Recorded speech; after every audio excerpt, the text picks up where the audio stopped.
Hello and welcome to our second CAHRS webcast of 2019. My name is Brad Bell. I'm a professor in the HR Studies Department here in the ILR School. I also serve as the Academic Director of CAHRS. I'm very pleased to be joined today by Brian Dunn, who is a visiting lecturer here in the ILR School and also a retired executive compensation consultant with over 35 plus years of experience.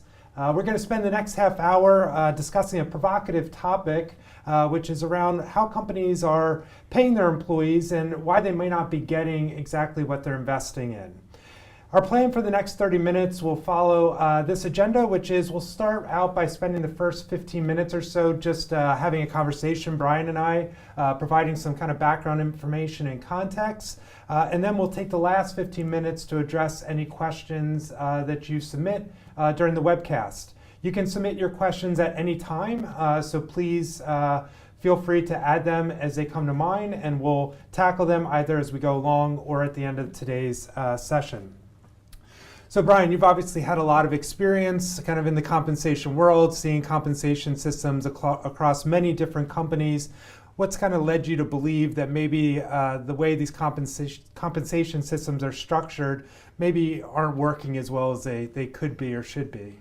Well, thanks, Brad. You know, it's interesting. As I was preparing this course that I'm teaching now on managing compensation, I spent a lot of time looking at sort of the theory of compensation and then going through some of the tools that companies use in designing their compensation structures and how they pay people. And it started to dawn on me that we were using a lot of 20th century tools in a time where the world of work has transformed dramatically. The interests of employers and the interests of employees are just different than they were when a lot of these systems were built, mostly in sort of the post-World War II time frame. So if we go back and we look at the tools that we use to pay people today, you know, there is a big component of compensation has historically been around retirement benefits and employee benefits. So this was a part of the contract that existed between employers and employees.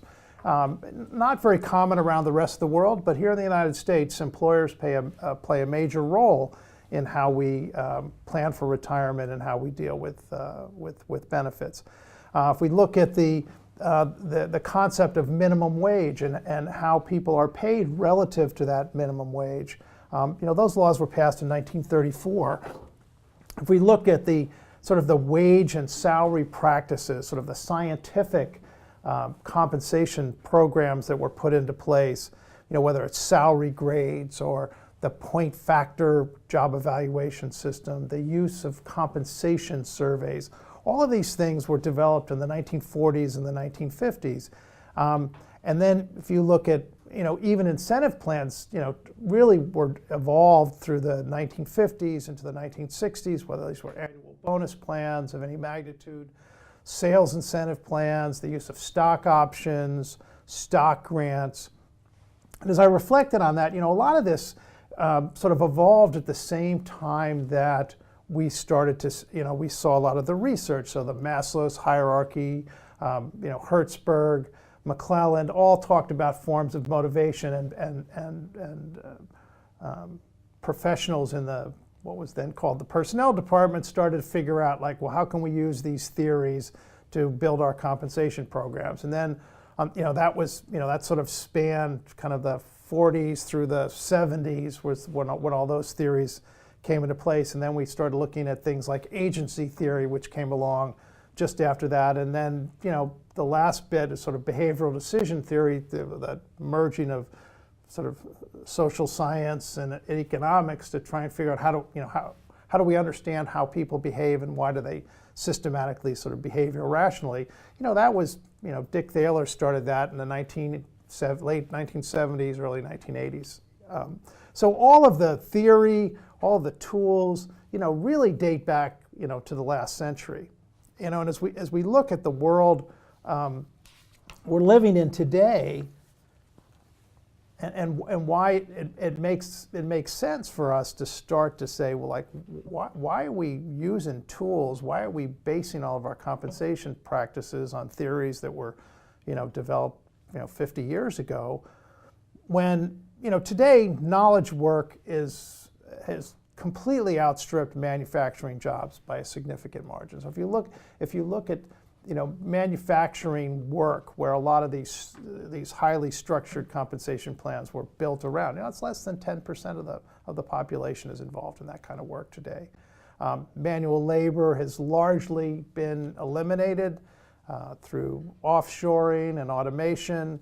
And I think another big factor in this whole process is that we've entered into this era of the mega corporation, where we have, we've taken control of compensation decisions away from line managers to a large extent, and transferred that to systems, centralized systems that have reduced the spans of control and the span of decision making. And a lot of the tools that we need, or that we have developed, require a form of judgment, and this judgment has, to a large extent, been taken out of the process. There's a lot more uniformity across. We can't do this for you because that would treat you differently than somebody else. There's a large focus. I think this is one of the major issues that we're facing today, and how we build the contract between those who work in a company and the owner of the company. So it's this focus on shareholders and shareholder returns. And that focus has come, largely at the expense of both communities and workers, right? So, that money that is now being almost entirely showered on the shareholder through shareholder returns, whether it's stock buybacks or dividends or share appreciation, comes at an expense, right? Somebody had to lose in that equation, and it's largely been workers and communities. And we can talk a little bit about the impact of that. We live in a world of significantly widened income differentials, and what that means not only to the individuals who have to suffer that fate, but also to our economy. How can we have a functioning economy if we don't have a vibrant middle class who can buy goods and services on a discretionary basis, because so much of our economy is built around that. And if we look at it with any in any detail, we say we realize the only way that's happened is because of the consumption of credit. So we're mortgaging the future to be able to live a lifestyle that, quite frankly, most people can't afford. Another big factor that's changed the world that we live in is the reduced power of collective bargaining. So if we see that, in places where we were able to, workers were able to acquire sort of premium rates of pay for the work that they did, has been reduced because of this combination of the reduction of collective bargaining and the offshoring and automation that I talked to before. And then the last bit is, how much of our work today is conducted remotely, so that we don't have the same direct oversight and supervision that that we have in the old black and white movies of the 100 desks lined up and the supervisor sort of walking up and down the desk to make sure everybody was filling in their ledgers correctly. So that's really interesting, historical context. And as you're talking, kind of two questions came to my mind. One kind of general, one maybe specific about something you mentioned. The general one is, it's clear, things have changed so radically. Why haven't our compensation systems and practices kept up? Why are we relying on these things that were developed in the 30s, 40s, and maybe 50s and 60s? It's an interesting question, because not only do you have a whole, and from the time that I started in this profession, I think a rapid increase in the capabilities and the prominence of the human resource function within corporations, and then you have this entire industry of advisors that make their money trying to figure out how to do things differently. You'd think that we would have transformed, and it's not like we haven't changed at all, right? The whole the heavy reliance on the Hay system and the very highly structured job evaluation process has given way to, more market pricing or whole job ranking and broad bands, and but all of this stuff, if you really step back from it, is sort of tweaking at the margins. Nobody has fundamentally, change the way we pay people. There are they're still the same components. We shift the mix a little bit. It's really, as you look at today, probably the single biggest innovation, and it hasn't come from the corporations, but it's really come from people, is the whole gig economy of, how people, kind of piece together things that will allow them to both earn an income and do some things that they want to do. Mm-hmm. So I don't know why we haven't really innovated, because there's certainly people in place that are capable of doing it. Maybe just the organizational inertia is a hard thing to overcome. Yeah. The other thing that kind of stood out to me when you're talking about the mega corporation and how it's kind of led to this focus on kind of uniformity of practices, right? Kind of everybody needs to be treated the same.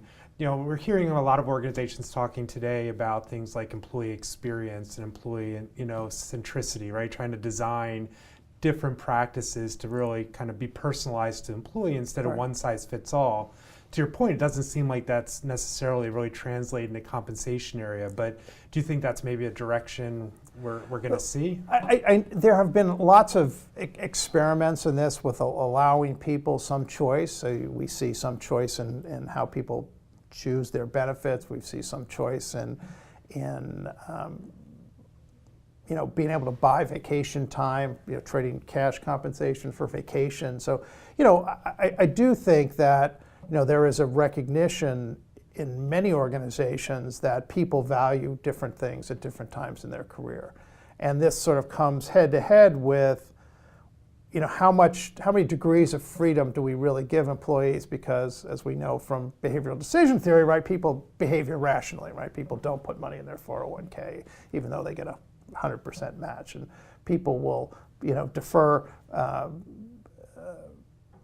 or try and maximize short-term returns at the expense of a long-term investment, like exercising options as soon as they're in the money. So there's this debate. Do we let them do what they want to do because it'll make them happier, or are we responsible somehow to provide them counseling that they should, or even structurally to prevent them from doing things that are not in their best interest. Mm-hmm.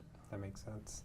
So as you kind of look at, companies today, or maybe, in the years ahead, what are some of the new challenges that you see them facing?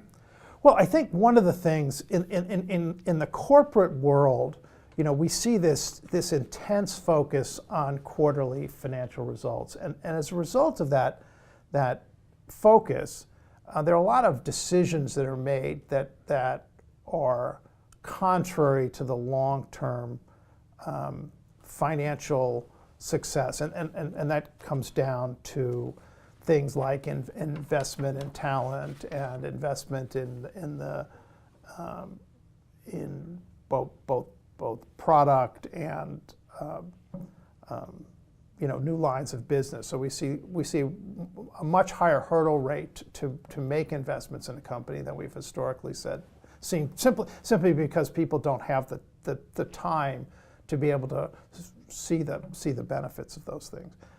Another challenge we're facing today is this sort of massive skill gap between what is needed and what's available, right? So we have lots of just a big mismatch between the workforce that's available and some of the skills that are necessary, and who is it incumbent upon to make those two sides meet. It's just, when many of us got out of school, there were these massive training programs that corporations had to bring people in and teach them sort of the ropes and let them progress through the steps. A lot of those training programs have disappeared from the corporate world. The government for many years, provided more job training than they provide today. They just want people to work. They don't necessarily care about the quality of the work that they're doing. We can ask ourselves at Cornell and every other academic institution whether we're truly preparing people appropriately to enter the world of work. And so we've got this gap, and we haven't really reached any consensus as to who actually is going to help fix that. And I think for many material reasons, corporations are just being forced into that role, whether it's through an apprenticeship program or more skills training programs to be able to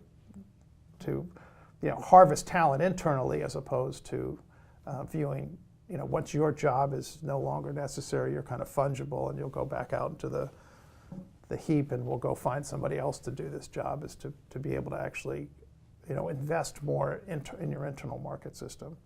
We've got, we haven't seen large increases in productivity despite the fact that we have massive investments in technology and automation.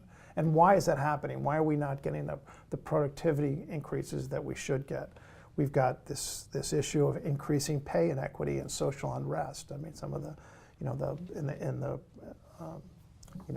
as we go through the next presidential campaign, this is surely to be an issue as to how are we going to remedy this. We have a lot of ill-advised and sometimes counterproductive regulation. We have disenfranchised and disillusioned employees. We the whole work ethic question is out there. It's like, who has it? What is a work ethic today, and how does it manifest itself? And we've got unaffordable higher education, except for a select few. And so we've got a lot of challenges that we're facing that somehow, the corporation and the people who run the people component of corporations are going to have to be able to step in and deal with. So in talking to a lot of companies, I mean, I know the skill gap that you talked about is certainly kind of top of mind as they think about kind of transitions of different jobs and tasks based on technology and kind of reskilling or upskilling people. And because of that, I've heard some companies talking about focusing more on kind of pay for skills or pay for knowledge. I mean, do you see that as a trend that's likely to kind of take hold? Yeah, I think that as people struggle with what they're going to pay for, part of the use of being able to pay for skills is the fact that they're available, right? So part of our challenge is understanding how we're going to get those skills. And I had an interesting conversation a couple weeks ago with somebody who sort of an AI entrepreneur who's building these algorithms that help corporations actually scroll through their existing employees and to understand where the skill gaps were between the people that they have and the jobs that they are posting, or the jobs they anticipate having. And understanding that I've got maybe only 5 people that have that combination of skills to be able to do this job that I'm looking for, but I have 50 people that are 1 skill away, and I've got 200 people that are 2 skills away, and that we can start to efficiently focus our training and development on filling those few skill gaps. I think that another big opportunity for corporations is to break this mentality of, we have to control this centrally because you're not smart enough or good enough or consistent enough to do it yourselves, and to re-empower management, direct management, to make decisions about performance and pay and skill training. I think another great opportunity for us going forward is this notion of eliminating quarterly financial reporting. That if we collectively, we're able to, pass legislation that, prevented organizations from having to present their financials every quarter, we may find that some of the decision making would evolve. Another interesting thing that on the table today is this whole use of stock buybacks, which are, massive over the last number of years. We've had trillions of dollars that have moved from corporate coffers into shareholders through these stock buybacks, and whether it's Mario Rubio or Bernie Sanders or Chuck Schumer, they've all sort of raised the question: is there something wrong with this? Are we stripping the organization and the people who work there of resources by doing that? And is there a way to either, in their proposals, obviously have issues and flaws, but something to say, look, if your pension's underfunded, you can't do buybacks, or if you're using buybacks, that some of that stock has to be earmarked for performance compensation, or if you're using, that some percentage of that equity that you take off the market, is not given solely to shareholders, but also to some sort of charitable or community giving. And so we've got lots of opportunities to think outside the box a little bit, whether it's to really look at profit sharing in a way that through a methodology that gives people a direct line of sight to sort of share in the success that they bring to the company, as opposed to all of it going outside. And to be better at creating efficient transfers of employees from one organization to another, right? Because if we look at these organizations more broadly, even if it's the divisions of a single corporations or multiple corporations in a given community, the ability to bring people in and develop them as a community, as opposed to one single part of a single organization, we can find that maybe we will build those career paths that will build the skills over time. So those are just a few of the ideas that we can look at. Great. So I have a question for you, but for everyone out there, if you have questions or even comments that you want to share, ideas of your own, feel free to send them in and we'll tackle them. I guess one question, Brian, is, a lot of this, seems like we've been talking about kind of maybe U.S. centric. What does this look like, globally? Have you seen kind of more progressive practices in other, places, or is it pretty consistent across the globe? No, I think that much of what I was talking about is concentrated in the U.S. Not that other countries don't have their own problems, they're just slightly different. Because I think that the one big difference between the United States and a lot of other countries is that we have a much stronger, quote unquote, shareholder focus in terms of feeling the need to provide those financial returns to shareholders.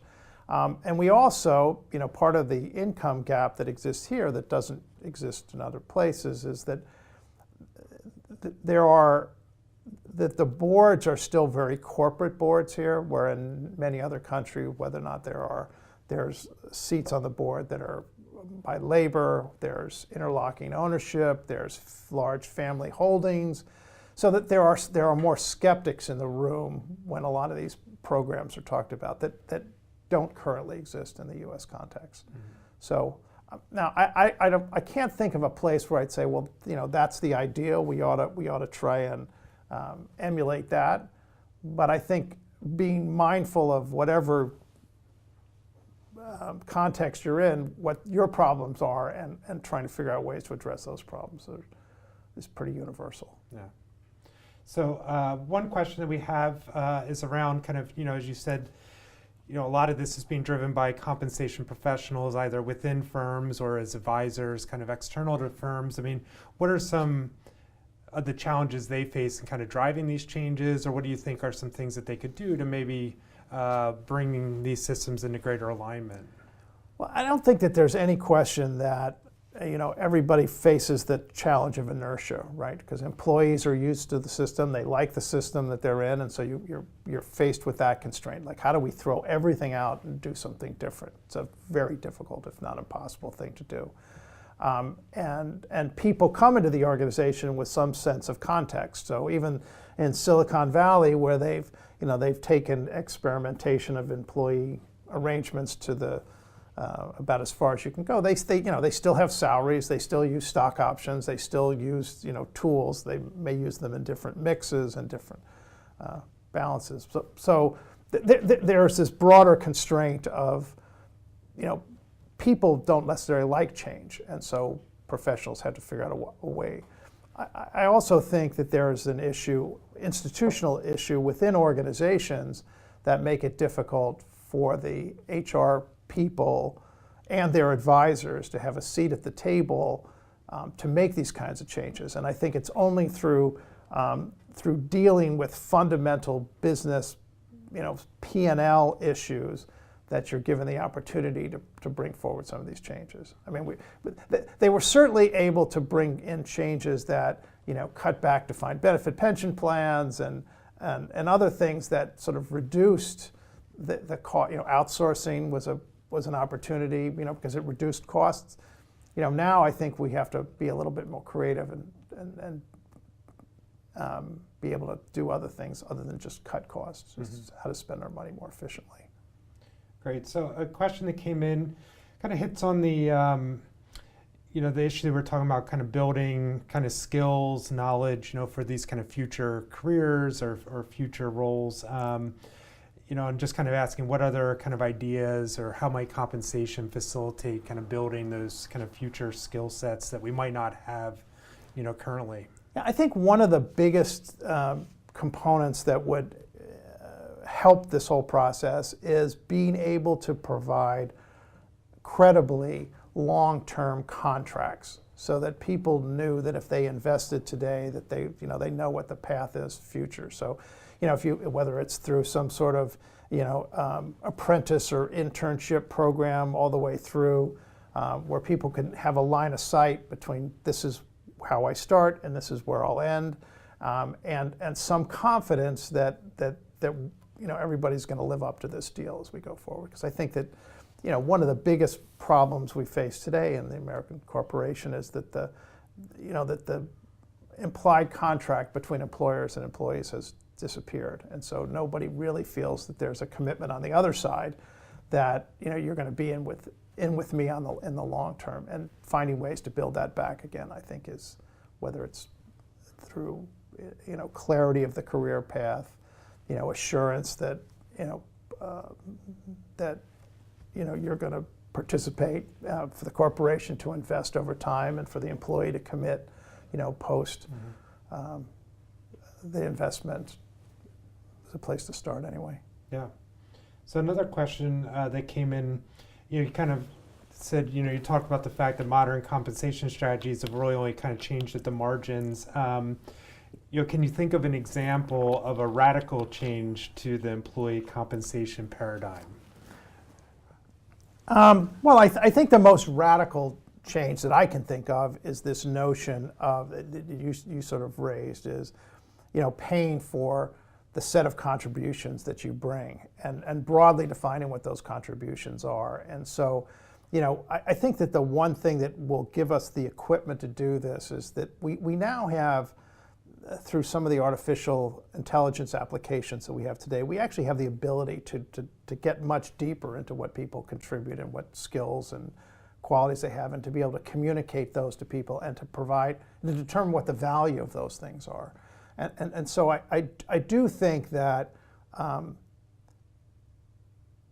that, combined with some broader combination of success sharing or gain sharing or profit sharing, will change the whole dynamic, that we're not using a fixed structure, and do our best to impede your ability to move through that fixed structure. So another question is, what advice would you have for the, kind of general HR professional, right? I mean, that's maybe not a kind of deep compensation expert. I mean, where can they help to kind of maybe drive or lead some of these, changes in organizations? Well, I think the skill sets that the new compensation professional needs to have, I mean, I think they're twofold. Outside of the more traditional human resource education, I think it's critical to have a financial education, to really understand the fundamental economics of the business in which you're working, and be able to be credible about that discussion. How do we measure performance? How do we improve performance? And what are the financials behind that? So a deeper financial education, I think, is critical. And then I do think, really understanding more about how artificial intelligence is going to play a role going forward, not just machine learning, but so much of what is done in HR today is, whether it's matching surveys, reading resumes, doing skills inventories, or things that can be done so much better and so much more completely by harnessing the power of artificial intelligence. Great. Well, it looks like we're about out of time, so I want to thank you, Brian, for a very interesting discussion. Thank everyone for joining us today and submitting your questions and thoughts. Just want to share some upcoming events that we have here within CAHRS. We have several upcoming webcasts. We have one that's going to be focusing on workplace design, which is our spring research project that we're working on currently. That one will be May 15th. We also have another one that will be coming up in June on kind of HR transformation, which I'm sure will be of significant interest to many of you out there. And we have several upcoming working groups as well, most of which are still have some seats available for those that might be interested. For those of you that are really interested in this compensation area or rewards area, the one on May 14th on sales incentives is probably a really good one for you to look into. Just a few other quick kind of wrap-up notes. We'll be posting the slides from today's event along with a link to the recording on our website. We'll also be sending it out to all of you that registered for today's event so that you have that. And I want to thank you again for joining us and hope to see you at one of our future CAHRS events. Have a good day.